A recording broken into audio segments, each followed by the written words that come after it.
So in this video, we're talking with Bob Burr. And Bob is an amazing guy. He works in oil and gas, and he has just electric energy. You meet him, he's been doing it for 47 years, great reputation in the industry. And while, again, we're not promoting any specific deal with any operator or anything, he's just a great guy to know because he really breaks down the oil and gas industry, which can be a pretty complex industry at certain levels. So I really enjoyed this interview. I think you're really going to like it. And again, just, what we're looking at Mailbox Money is not just, what are, real estate or oil and gas or anything. We're really looking at the whole thing saying, how can I reduce my taxes? How can I grow my wealth? And so we have a lot of conversation around that and really understanding how oil and gas works. And so there's some amazing tax benefits. You're going to love it. We're going to get into it here. All right, super excited today to be hosting Bob Burr, who's a oil guy who loves the oil industry. He's basically placed over $300 million in over 47-year career being an oil guy. So, Bob, welcome. Really excited to have you today. How are you? Oh, I'm fine, buddy. How you doing? Great. It was so great seeing you in Belize. We had an event out there we did, and I've just so enjoyed our conversations because you're just kind of what you see is what you get, and you're a lot of fun. And so I just really appreciate your personality and the energy that you bring to the room. So just really excited to have you on today. I appreciate those kind words. I enjoy it myself. It's a lot of beautiful people. Robert and Russ are just great folks, and they've surrounded themselves with some pros that help everybody. And it's just neat. It's just a great forum to present yourself. I enjoy it. Absolutely. Awesome. Well, tell us a little bit about your background and how you got started in oil and gas and a little bit more about yourself. Well, when I was a kid, I was raised in South Louisiana, where the humidity is 300% and in the shade it's 114 degrees. And my sophomore year in high school, I'd been working in the oil field. And when I say working, I was working for a contractor building board roads. Now you don't know what that means, but you build these, you got these big, huge boards, I don't know, 6 by 12s, and they weigh tons, and you build a road. And I'm about a buck 35, and I'm out there with the other guys, and we work 16 hours a day. We got big old heavy steel deals, and we lay these boards and we do this. And I started noticing that a lot of guys would drive up to the rig, and they'd be in brand new cars, and they would get out with cowboy boots on, and they would do this and this and this. And I wasn't real smart, but I wasn't real dumb either. And I said, they're doing a lot better than I'm doing. So one of these days, I got to figure how they get to be there versus me being here. And really and truly, that started the process because I knew there was something there, but I didn't know if I would ever be able to get to there. I mean, there's a long ways from where I was to where we are today. And then as I got through school and started working, my brother got in the oil business in 1973. And I was a lifetime member of the $1 Million Roundtable. I sold a lot of insurance. By then I was married. We had 5 children, and we were, and so I got in the insurance business and was quite successful, rookie of the year and all that kind of stuff. God gave me the ability to gab and to do the deal. And I think it is just a talent that you're born with. I didn't have to train. I just knew what to do instinctively. I just felt comfortable in that arena. But I figured out that I was working 18 hours a day, presenting insurance policies at night at 9 o'clock while everybody else is playing tennis. And I would start my week Sunday evening at 5 o'clock. I'd be on the phone lining up my week. And I did that for 7 years. So I said, hell, let me see what you're doing. So they flew me to Dallas, Texas, and I listened to their presentations and this and this and this. And I told my brother, I said, I can do this. I said, now what I won't do is work for these people. I don't really feel comfortable with them as we're handling people's money. And I'm just a kid, but I know there's something there. There's a responsibility there when you get into the money side. I said, now, if you can run the business, if you have enough background to make the X's and the O's and all that equal, I'll raise the money. And he said, oh, I said, I will do it. I can do that. Make a long story short, we hooked up, and I had him with me through 1981, and he was killed in a car accident. And we did quite well. We made millions of dollars together. And at that point in time in my career, since he was the driver of the operation, so to speak, he ran the money. Some guy asked me one time, what would you do if he woke up one day and Gene had run off with all the money? And I said, I'd go make me some more money. I mean, I love this guy as an equal. I had no egos involved. None of this garbage came into play. But all of a sudden, Gene's gone. So now I've got to run the whole machine.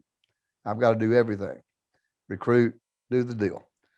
And I was really scared out of my mind in a way, because this was total commitment. Being a sales guy and being not too many people can beat me selling. And so I got to sit where I wanted to sit. I did what I wanted to do. And it was a lot. Back then I was a drinker. I've been sober 36 years. In 85, I put it away. But it gave me freedoms because of my strength in what I do for a living. But anyway, I said, Robert, you've got to change your whole spiritual makeup. I said, because you're a selfish, self-centered egomaniac in essence. And I said, that won't work. I said, you got to change. So I made a pledge that during that time period that no one would ever work for me again. I would work for everybody around me. And I would have that as my life. If it meant getting one of my boys out of jail at 3:00 in the morning for DWI or whatever, it makes no difference. I was never offended because I had to go an extra mile for one of my people. And that was from the janitor to the biggest producer or whatever. They were all the equals to me. I used to tell people, I said, when you come into my organization, I will never have to run you off. You'll run yourself off if you can't handle the spirit that we all live under. And that spirit is really a socialistic spirit in the sense that we all help each other immensely, but we're all capitalists because we're here to make money. But we treat each other with respect and with as much love as we can. And sure enough, you'd see guys come in that were hot dogs and was really good, but they couldn't fade it. They couldn't they did not have the security of hugging anybody. And I believe in hugging people. Yeah. I believe Hey, Bob, I'm going to interrupt you real quick. Sorry, I know you got a lot, but your philosophy, or if people listening get around Bob, it's just he's electric. He's got a lot to share and a lot of love to give, and that's very apparent. So in your story, what you were sharing, I thought it was really good. How you basically started with kind of going through some things and figuring out what are you good at, and then you kind of got to a place where it's how can I make this about other people? How can I help serve other people? And I think a lot of people really have questions about oil and gas because especially real estate investors are like, well, how does that work? Or how do people, do really well with this? Or what are some of the benefits? So I know we're going to jump into that and we're going to get into a little more of your story as well. But I really like that, not only your experience, but the way in relating with you and people that I know that have worked with you, it's kind of what you see is what you get. So I've really appreciated that about you, Bob. But tell us for a minute, what happened? I know, we look back at the time this recording is about a year ago during COVID, oil went to minus $40 a barrel. So, basically they were paying people to take the oil if you get a hold of it. So how did that affect the oil industry? And what did you do to take advantage of that? Because I know you had some unique things that you did in approaching that. Well, the day that it hit, everybody panicked, including us. I mean, my God, it goes negative. That's probably the only time in the history of the industry. Never happened. Never happened. And we had just, we just drilled a large program in Colorado, made some beautiful wells. Can't give the stuff away. My partner, where's our money? Oh, it's just killing me. In the flush production, the first years when you make your money, the first check I sent my partners was 50% of their money back in the first check. And then there wasn't another check for 6 months. And we're just now getting them back online. So, man, we were devastated. And I just started thinking. And I said, hold it, time out. So what we decided to do, we knew that there was a lot of great operators in the business, mom and pops, guys that had great properties, but they were worn out. They were my age, but they didn't have their tiger in their tank like I do. They was ready to go ahead and go to the garden and do the flowers with mama and all this stuff, which is cool. So what we got Brad Simmons, who is a top, he's president of Burr Acquisitions, graduate of Yale. He's a 35-year-old oil man. And I got with Brad and I said, okay, Brad, this is the time my family shoves the money out in the middle of the table. I want to pursue any and all potential purchases of depressed properties right now. We'll never have another opportunity. I said, and we will go. And God, my God, we got one property for 12 cents on the dollar per barrel of reserves. Wow. We just closed on another large property in Louisiana, the Bayou Choctaw, that we projected has at least 15 million, maybe 25 million or more barrels of oil or undeveloped salt dome. So we went to work. We shoved it out there. Thank God we had the tenacity, the faith to do it. And it's opened up my family as far as our financial wherewithal. It will be tremendous over the next 5 years. I don't want to quote what we'll make, but it's big numbers. And I'm at the point in my life, I don't have to work. I have money. And that's not bragging. I don't mean it like that, but I do have money. But the boys and the old man, we will have real money in the next year or two from this. And it all was because of the corona. That's it. Yeah. It gave the opportunity. We jumped on it. We had the blood to do it. And here we are. And we're going. One of the guys I quote a lot is Warren Buffett, and he says, this saying, be fearful when others are greedy and be greedy when others are fearful. So the opportunity comes, everybody's afraid. Corona, oh my gosh, the world is falling. Gas is, oil is minus $40, but we've never seen this. But you had that lens that said, hey, here's great opportunity, and you were able to come in and really take advantage of that, which I think is phenomenal. So I think any investors listening, that principle I think is really critical. Whatever investment, whatever industry you're looking at, is just try to find the unpopular thing to do. So if you're just somewhat of a contrarian and you say, okay, when everybody's running out, if you're actually kind of looking at what that looks like, there can be incredible opportunity. So talk about, what you kind of like with your story you shared about that and 12 cents on the dollar, just some incredible deals you got. What are you currently doing now in the oil, in the oil business? Well, we owe everything that we have in life materialistically, we owe to our partners. Okay. It's just that simple. And some folks forget that. They sort of take for granted after a while. I don't know what happens, but a lot of people think that they forget about the partner to a certain degree. It's sort of like a regular routine deal. The guy sends you 100,000. Hey, that guy busted his butt for that 100,000, and you better appreciate him or you don't deserve it. I pledge to every partner that I've ever had, you call me today and before 10 o'clock p.m., I don't care where I am in the world, Serengeti in Africa, you will get a call from Bob Burr. I work for you. You don't work for me. You'll never work for me. I work for you. That's how it works. And I take that damn serious. I help out a lot of partnerships out of my own pocket. I do a lot of things. My CPA gets mad at me. You do too much. No, you don't. You can't do too much, Danny. Damn it, these people they're your bloodline. So what we're doing now is we analyze for the last 3 months the Bayou Choctaw. Brad Simmons, we have more data on that oil field than anybody in the world. Going back to 1928, we have logs, we have seismic. I mean, you can't believe the data we put together. The data is our roadmap of developing the property. These wells, from 2,000 feet, they have some wells that produced over 1 million barrels of oil. They're sitting right on they have a U.S. government reserve storage facility. And I think it's got, 25 million barrels already stored in it, right there on the property. Justin, my son, is down there right now. We're getting ready to start drilling.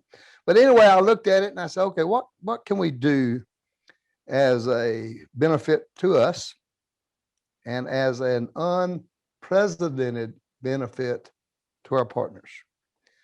Well, I cut out 10% of that field. 10% of every oil and gas, every barrel of oil that comes out of that field, and I put together an offering. We're selling it to our partners for $10 million. Now, we're going to drill 200 to 250 wells on this field. Every barrel of oil that comes out of the ground, they will get 10% of that with no money, no dry hole costs, no completion costs, one-time ante, and they ride working interest all the way across the board till we fully develop that field. So it's really, in essence, a tremendous annuity.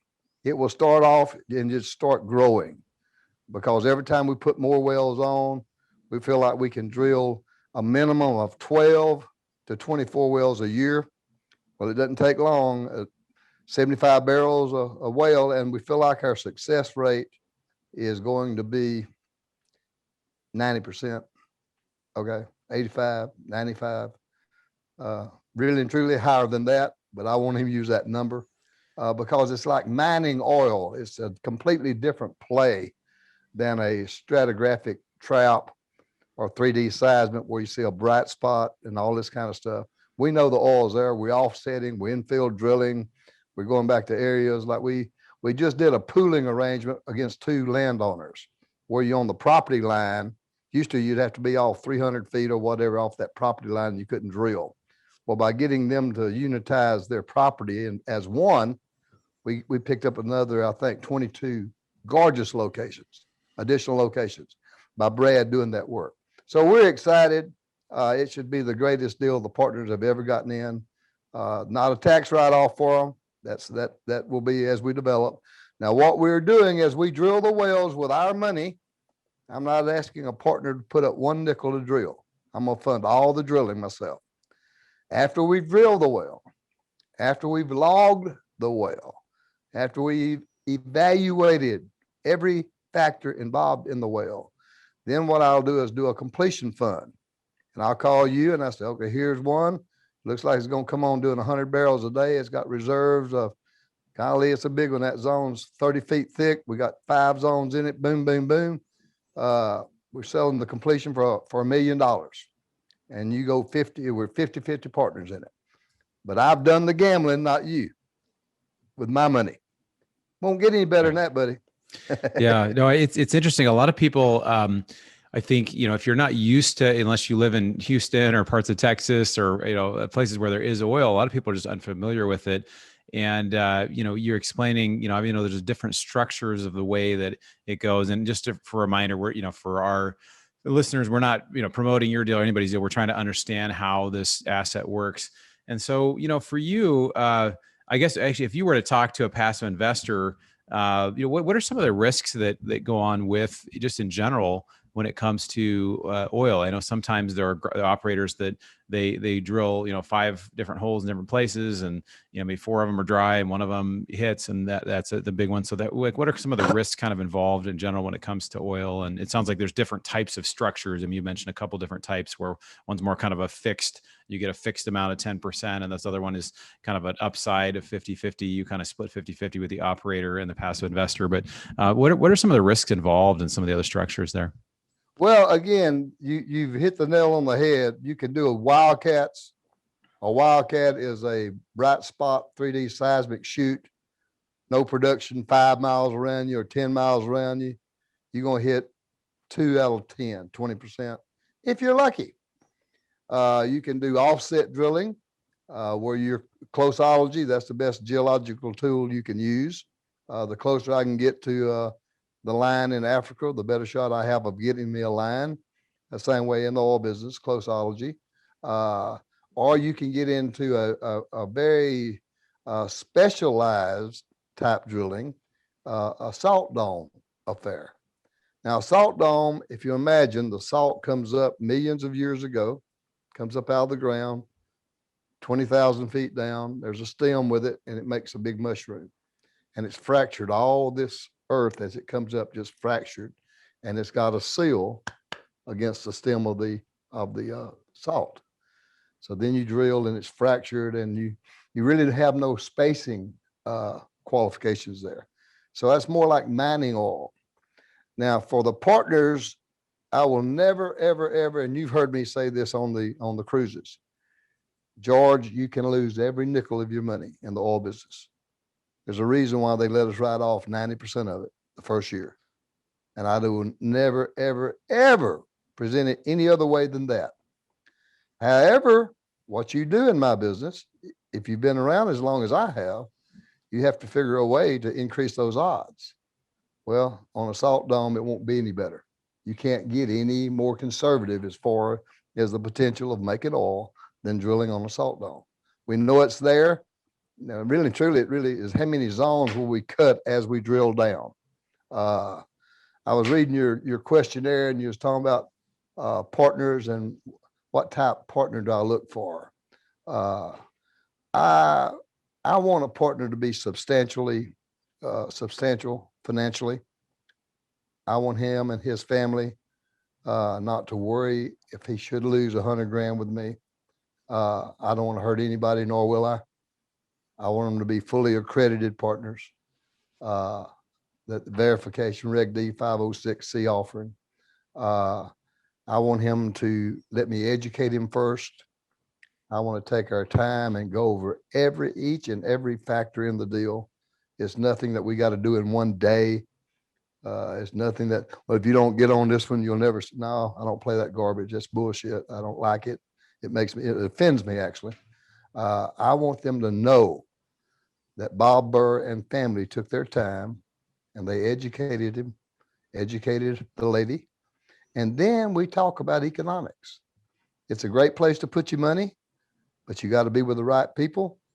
You got to be with people that care and take it serious. Well, I'm an old man. I've been around the horn, and I do care, or I wouldn't be here.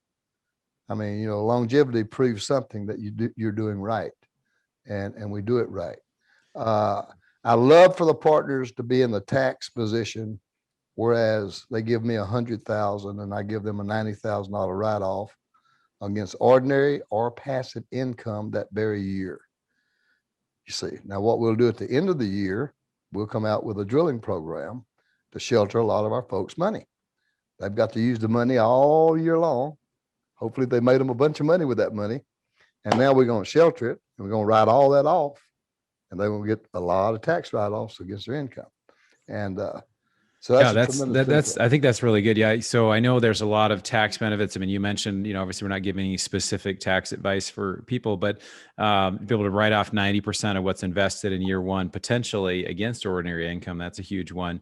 And then our friend that we met at the summit this year, George Gammon, I don't know if you remember George Gammon talking about financial stuff. He talks about broad economics, macroeconomics, and he has this thing called the 10-80-10 rule that basically when it comes to allocating your investments, you put maybe 10% in a precious metals or gold, silver, something like that, 80% in cash flowing assets, and then 10% maybe in something that's a little more speculative. Maybe some people would want to go and put more in that. But basically what you said, you know, if they've got $50,000 to their name or 100K to their name, this type of investment may not be for them. But if they're high net worth, they're accredited, somebody listening, like that type of investor, or maybe somebody who's a high earner looking for some tax benefits, this could be, a really great way to, the returns that, for these deals can be great. But if it's lost, you don't want it to be with money that's just right there. Can you talk real quick about the 1031 exchange? You mentioned there is some benefits to do a 1031 exchange. If somebody has a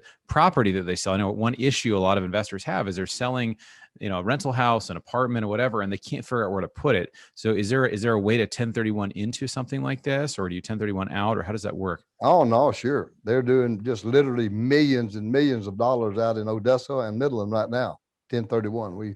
We're in constant contact with the folks. And what happens, they sell their property. They got a certain amount of time to put it somewhere. They put it in the working interest of an oil well. Well, you have immediate cash flow. You don't have to worry about buying a piece of property and worrying about keeping it rented and worrying about all that garbage. I mean, it's producing money when you get into the deal. And then in about 10 or 15 years, it's depleted out. And then you could possibly have a tax consequence then. I do have a specialist in that field. And if anyone's interested, we definitely have a product for 1031 exchange. And that property will have a reservoir report with it showing what it's worth, the value. all that sort of thing. And we can make it work for them. It's no doubt about it. In fact, we have a couple of the real estate folks right now that are in the process of pulling the string on that. And but it's just another feature that is available to us in oil and gas for the real estate people. Yeah, so we talk a lot about tax benefits, and real estate has some incredible advantages. Oil and gas does, and again, I just tell people it's not as much about the asset you're investing in; it's how it functions, how it works for you. And you mentioned you even have a tax person or somebody that helps with that stuff in your office to help kind of coordinate and give people thoughts. And that's why a really good CPA or even a tax strategist can really help people that are higher net worth to really take advantage of that. Tom Wheelwright's a guy that does a lot of stuff in consulting to try to help get people to reduce their taxes or pay zero taxes. I mean, there's people that, as real estate investors, we pay little or no taxes, which is really amazing. And there's ways that, especially if you're a high earner, that you can take advantage of that. Wanted to just touch base with you too. What are some things that, obviously, you guys are upstanding operators. What are some things people should watch out for if they're, looking around and they, what are some kind of cautionary things that you'd say, hey, this is the type of oil person or deal that you should watch out for?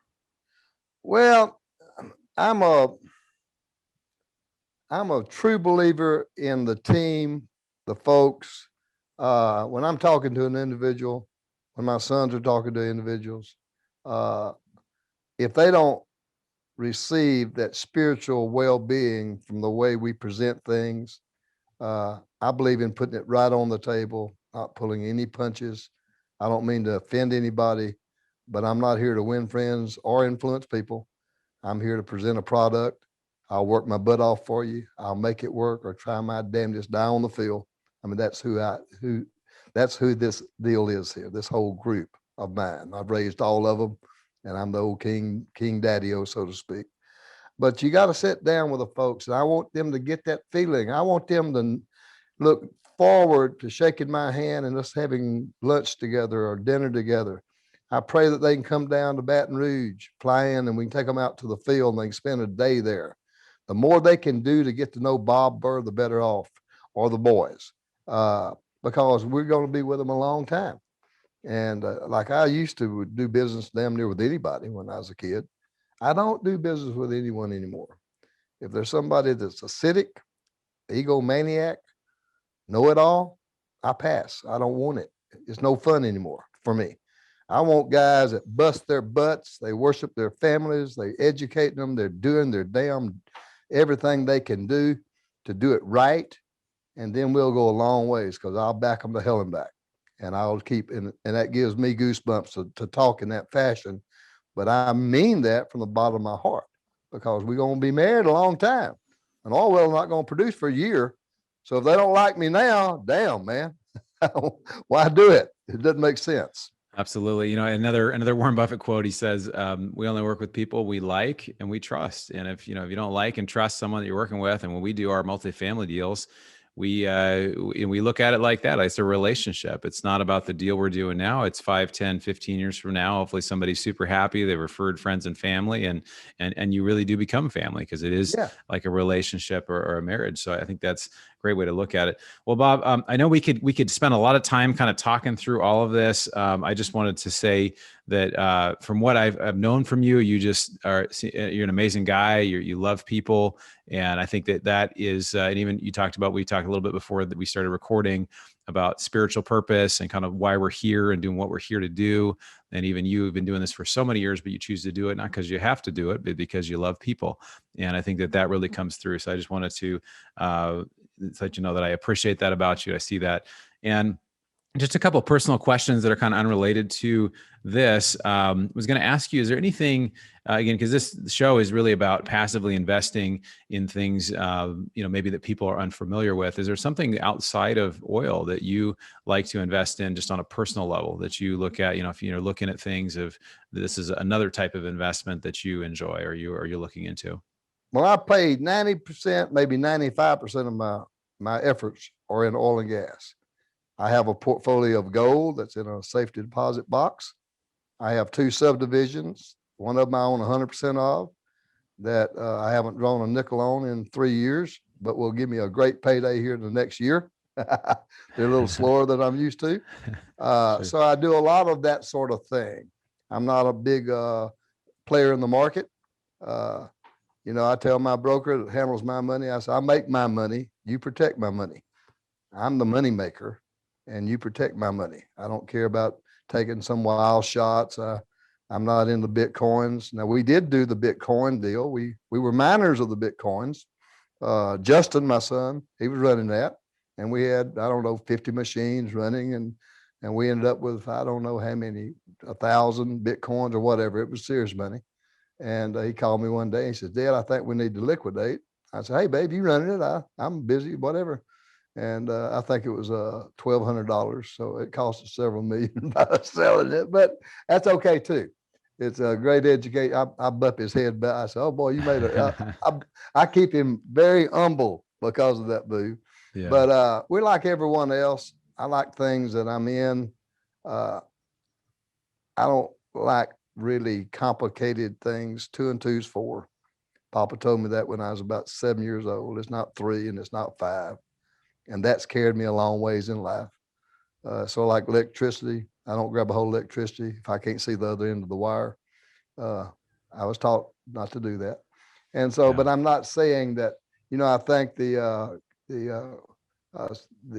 different avenues that we see a lot of great things out on the cruise, and I'm not saying I wouldn't play with some of these boys. But I like real estate. I've just sold two buildings myself. I sold one for a couple of $1 million and netted out real good. I've had it for 15 years and I'm looking to do a 1031 exchange myself for the tax. Danny Looney, my CPA of 35 years, is a doctor in oil and gas.